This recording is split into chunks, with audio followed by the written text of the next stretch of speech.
Fréquence Évasion, Midi-Pyrénées, Languedoc-Roussillon, Provence-Alpes-Côte d'Azur. Fréquence Évasion, la culture du Grand Sud. Fréquence Évasion, Languedoc-Roussillon. Sur Fréquence Évasion, nous sommes dans l'Hérault, plus précisément à Béziers, en compagnie de Marielle Durhomme, qui va nous parler de Béziers, évidemment, puisque nous sommes à l'Office de tourisme. Marielle, merci d'être passée au micro de Fréquence Évasion et de participer à cette émission. Bonjour. Alors tout de suite, Marielle, est-ce qu'on pourrait situer géographiquement la ville de Béziers ? Béziers se situe en fait à 60 km de Montpellier et environ une centaine de kilomètres de Perpignan. Alors Marielle, commençons par l'histoire bitéroise. L'histoire bitéroise, déjà, c'est une des plus vieilles cités de la Méditerranée puisqu'on en est à 65 siècles d'histoire et vraisemblablement plus, mais les travaux ne sont pas encore achevés. On peut dire déjà 27 siècles d'histoire urbaine avec d'abord toute une colonie romaine qui se retrouve notamment au niveau de l'hôtel de ville et dans tout le tissu urbain. Si on se promène encore dans Béziers, on peut voir le tracé romain pratiquement. Il y a également après tout ce qui est la période médiévale et qui est certainement une des plus riches puisque Béziers est en terre d'Occitanie. C'est une capitale au niveau des troubadours notamment et il faut rappeler qu'il y a le fameux bréviaire d'amour de ma frère Mingo qui a été réalisé à Béziers. Les premiers recueils donc en langue occitane. Également, la tragédie cathare, c'est quelque chose qui forme notre identité puisque Béziers est la première ville à tomber sous l'armée des croisés. C'est le 22 juillet 1209 et à cette occasion une terrible phrase aurait été prononcée, la fameuse phrase « Tuez-les tous, Dieu reconnaîtra les siens », mais c'est une histoire qui est une histoire de tolérance. Béziers n'est pas une ville cathare à proprement dire, à savoir qu'on estime qu'il y a peut-être 200 parfaits à Béziers sur une population qui en compte bien plus. Mais c'est une ville qui accueille, qui tolère et qui laisse les cultes se développer en paix et son seigneur va protéger justement ces cathares, refusera de livrer la ville. L'armée tombera, les deux églises, la Madeleine et la cathédrale Saint-Nazaire seront brûlées et la chanson de geste raconte que le sang coulait dans les rues. C'est une histoire très importante pour la ville parce qu'elle va marquer pendant des siècles Béziers d'un saut véritablement de la déchirure et la ville aura beaucoup du mal après à se rebeller contre ce qui est le pouvoir. Mais Béziers gardera quand même ses convictions et son côté de tolérance, se battra pour la République. Il faut savoir que Béziers en 1851 s'est insurgé contre le coup d'État de Louis-Napoléon Bonaparte, par exemple, et que s'il y a une place de la Révolution à Béziers, ce n'est pas celle de la Révolution française, mais celle de la Révolution de 1851. Il y a bien sûr aussi à Béziers une tradition lyrique qui est très importante puisqu'on appelle Béziers la Bayreuth française, avec notamment un mécène Castelbon de Bozoxt qui va mettre en valeur les arènes. Il y aura Déjanire, Saint-Saëns, Forêt qui seront joués dans les arènes, par exemple. L'âge d'or de la viticulture, on peut acheter un château à l'époque avec, dit-on, 2 années de récolte. C'est vraiment une époque très prospère qui va malheureusement s'achever avec la crise du phylloxéra. Et bien sûr, comment ne pas évoquer, surtout cette année, Jean Moulin, bitérois bien évidemment, qui joue un rôle prépondérant dans la ville et qui se retrouve aussi bien dans les lycées qu'au plateau des poètes où sa statue est bien représentée. Jean Moulin qu'on ne présente plus mais qui marquera encore cette lignée bitéroise de résistance de toute manière. Alors Marielle, parlez-nous de cette cathédrale, cette magnifique cathédrale qu'on voit au loin quand on arrive sur Béziers. La cathédrale, elle a été reconstruite donc du XIIe au XVe siècle puisqu'elle a été entièrement détruite lorsque les croisés sont intervenus dans la ville. C'est une cathédrale qui a une particularité, à savoir qu'elle a une façade qui évoque une forteresse. Beaucoup de gens se demandent si ce n'est pas un château d'ailleurs. Et puis, il y a un côté très travaillé. C'est une cathédrale, une très belle cathédrale de type gothique méridional avec justement une forme relativement massive de croix grecque et de fantastiques orgues. Pour moi, c'est un des plus buffets d'orgues de la région. Et pour la petite anecdote, le concepteur de l'orgue, qui était un Flamand, a demandé à être enterré sous les orgues. Alors un autre grand monument qui passe par Béziers, c'est le canal du Midi qui est classé à l'UNESCO. Alors le canal du Midi, encore une fois, on est très fiers de notre biterrois qui est Pierre-Paul Riquet, qui a été le créateur du canal du Midi. Ce que d'autres avaient pensé, lui, il réussit à le réaliser. C'est un travail titanesque, 15 ans de travaux, 12 000 ouvriers et surtout la volonté de cet homme que le canal passe par Béziers, ce qui n'est pas logique d'un point de vue, on va dire, des sols, puisqu'il est très difficile, ce qui va engendrer la construction du tunnel du Malpasse, le premier tunnel souterrain, le premier tunnel traversé par un canal au monde. Il y a également l'œuvre majeure de ce canal qui sont les 7 écluses de Fontserrane, un escalier d'eau incroyable qui permet de franchir un dénivelé de 21,50 mètres. Et bien sûr, un humanisme, une forme de folie, on peut le dire, de Paul Riquet qui, déjà à l'époque, n'hésite pas à payer ses ouvriers avec des salaires décents, également de payer les femmes et de payer aussi les jours chômés, les jours de pluie, ce qui est très visionnaire à l'époque, on peut déjà le dire. Il avait une conception très humaniste, mais aussi un canal qui est vivant aujourd'hui parce que l'UNESCO l'a classé, mais c'est un canal qui abrite désormais beaucoup d'ouvrages que découvrent chaque année de plus en plus de touristes du monde entier. Et nous avons souhaité le fêter, ce canal, lors des écluses en fête, un rendez-vous du printemps à Béziers, qui permet de montrer que le canal est en fait une passerelle, que ça peut être la rencontre des cultures, la rencontre des individus, des générations, des pratiques artistiques aussi, pourquoi pas.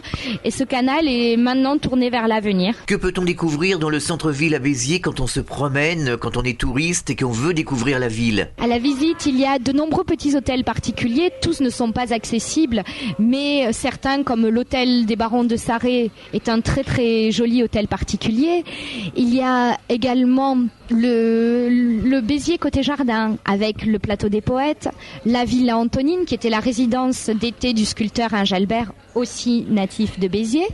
Une promenade aussi un petit peu plus curieuse, le cimetière vieux qui rappelle un petit peu le Père Lachaise avec ses très belles tombes du 19e, mais il faut en fait aussi apprécier les vieux quartiers comme Canterelle, Canterellette, ces quartiers où la descente est incroyable, le quartier autour de Saint-Jacques avec l'amphithéâtre romain, ce quartier qui était le quartier des artisans qui se retrouve encore et que Marie Rouanet a très bien su faire vivre. Béziers est aussi la capitale du rugby. C'est la capitale du rugby et je vous apprendrai peut-être que le directeur de l'office de tourisme, Éric Charastre, le célèbre capitaine de l'équipe de France, Béziers a été 11 fois championne de France et a ramené brillamment le bouclier de Brennus. C'est vrai que c'est une histoire très liée avec le rugby et dès que Béziers gagne, les allées sont parées aux couleurs de la ville. Il y a eu certes une période difficile, mais Béziers est en train de revenir au meilleur niveau et se préparer à d'autres victoires, on l'espère. Alors Béziers est aussi la capitale des vins, c'est une région très vinicole et ça représente une part importante de l'économie de Béziers. Béziers a été très longtemps et est encore la capitale mondiale des vins. En termes de superficie, c'est le plus grand vignoble du monde avec des AOC aux noms prestigieux comme Saint-Chinian, Minervois, Faugère, Coteaux du Languedoc. Également, il y a aussi des très bons vins de Pays d'Oc. Et Béziers a surtout tiré profit de sa reconversion et vraiment présente des vins qui sont très compétitifs et qui n'hésitent pas en blind test à battre les vins bordelais. On mange bien ici à Béziers. Ah bien sûr, on est tourné vers la mer et vers la montagne. Donc on va avoir des spécialités de sèche ou de poisson, mais il y a également tout ce qui est la charcuterie des hauts plateaux qui est présente sur la ville, tout ce qui est aussi de tradition occitane comme le fameux ragoût d'escoubille avec les restes, l'art d'accommoder les restes pourra-t-on dire. Il y a aussi tout ce qui est tradition occitane avec tout ce qui sont les tourtes, le fameux ragoût d'escoubille avec les restes du jour. Il y a également le poulet à l'occitane, par exemple. Il y a tout ce qui sont les charcuteries de l'arrière-pays, les spécialités de la mer et le fameux petit pâté de Béziers qu'on se dispute avec Pézenas pour la paternité. Quoi qu'il en soit, c'est une délicieuse spécialité sucrée-salée qu'il faut absolument ramener de Béziers. Quelles sont les principales festivités, les principaux rendez-vous que vous conseilleriez aux auditeurs de Fréquence Évasion qui voudraient se rendre à Béziers au cours de l'année? Que peut-on découvrir au point de vue festival, fête, etc., etc.? Bien évidemment, il y a la feria, je crois qu'on ne présente plus durant 5 jours en août, mais il y a aussi des rendez-vous plus méconnus et tout aussi intéressants pour découvrir la ville. Je pense à la Festodoc, qui est le rendez-vous de la culture méditerranéenne, occitane et des mondes en général, avec une très très bonne programmation. C'est au mois de juillet. Il y a les rendez-vous d'automne avec bien sûr la semaine du goût, les journées du patrimoine comme dans beaucoup de villes, mais qui présentent justement différents aspects de Béziers. Très beau spectacle aussi que sont les rendez-vous de la danse flamenca au début de l'hiver, puisqu'il y a de très dynamiques associations de flamenco sur Béziers qui organisent ce festival.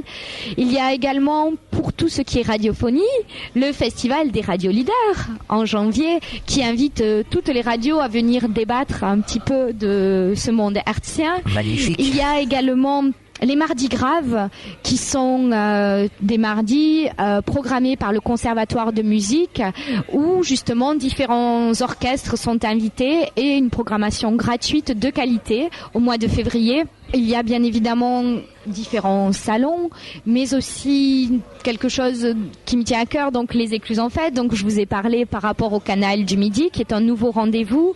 La fête de la musique, qui prend chaque année une dimension plus importante, avec aussi des groupes locaux qu'on peut venir découvrir ou redécouvrir. Alors quels sont justement ces groupes locaux? Les groupes locaux, ils sont très souvent inspirés maintenant de la culture occitane, qu'ils remettent, on va dire, à la mode, avec notamment Goulamaska, c'est du ska revisité avec des textes engagés, et également en occitan il y a aussi la ratatouille par exemple, des chanteurs comme Patrick, ça c'est pour la veine occitaniste, qui se produisent très souvent à Béziers et qui redonnent aux traditions des lettres de noblesse et le rendent peut-être plus accessible au grand public. Alors pour terminer cette intervention sur notre antenne concernant la ville de Béziers, on va parler des capacités d'hébergement que vous proposez aux touristes qui viennent ici découvrir l'Hérault et plus précisément Béziers. Béziers, en capacité d'hébergement, il y a en termes de lits marchands environ 900 lits hôteliers, on va dire, mais il y a de nombreuses autres solutions, à savoir qu'il y a les chambres d'hôtes, les gîtes, les hébergements en camping ou camping à la ferme, avec la possibilité de trouver un hébergement sur mesure, pourrait-on dire, que ce soit dans les mobil-homes, que ce soit à la ferme, que ce soit dans un ancien domaine viticole qui abrite des chambres d'hôtes très typiques, dans un hôtel plein de charme au centre-ville. Là, on va dire qu'il y en a pour tous les goûts et c'est très bien comme ça. Quel serait le message que vous souhaiteriez adresser aux auditeurs de Fréquence Évasion qui nous écoutent en ce moment pour qu'ils viennent justement découvrir Béziers s'ils ne connaissent pas cette magnifique ville? Que c'est une terre qui a toujours su accueillir les gens et que le mieux peut-être c'est de venir, et je pense que tous les gens qui viennent à Béziers, ils reviennent, que ce soit pour la qualité de vie, pour une petite ville, on va dire, mais qui a tous les atouts d'une grande ville, avec justement cette convivialité, cette dimension humaine, ce respect des traditions, des cultures et le respect de l'autre aussi. Eh bien, nous allons conclure cette émission en rappelant les coordonnées de l'Office de tourisme afin que les auditeurs de Fréquence Évasion puissent avoir des renseignements par votre intermédiaire. Donc c'est le 04 67 76 84 00.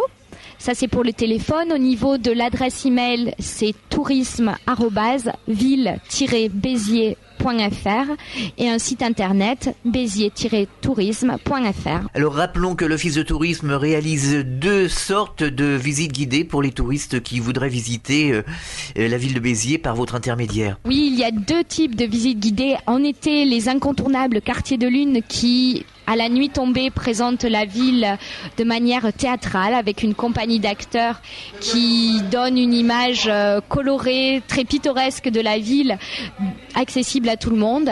Et toute l'année, donc, des visites guidées qui sont adaptées à des groupes selon des thématiques particulières, mais aussi nous travaillons beaucoup sur les enfants avec plus de 8000 scolaires accueillis chaque année, des scolaires biterrois, des scolaires également sur tous les environs, mais de toute la France, qui viennent découvrir le patrimoine biterrois avec à chaque fois un aspect ludique. Nous avons une guide qui justement travaille spécialement avec les enfants et qui cherche à mettre justement apporter des enfants tout ce monde pas forcément facile à comprendre et à repartir toujours avec quelque chose de matériel, que ce soit un objet qui a été créé ou un petit jeu de piste, quelque chose qui permet de garder la visite en souvenir. Eh bien, merci, je pense que tout a été dit. Au revoir, à bientôt sur l'antenne de Fréquence Évasion. Merci à vous. Vous étiez avec nous à Béziers, dans l'Hérault, à très bientôt dans la région et partout dans le Grand Sud entre Menton et Toulouse. Fréquence Évasion.